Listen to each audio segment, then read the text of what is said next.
ngenxa yezono awuyithandanga awuyithokozelanga eyona ilethwa ngokomthetho ubuye wathi bheka niyeza ukwenza intando yakho ususa owokuqala. Mamelani bazalwane, uthi bheka ngiyeza ususa owokuqala.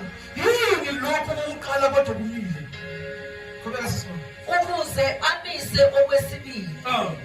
Now, people benefiting, you have to understand one thing. There was a way between God and the people. But the coming of Christ now, there's another way between God and the people. And this is the way.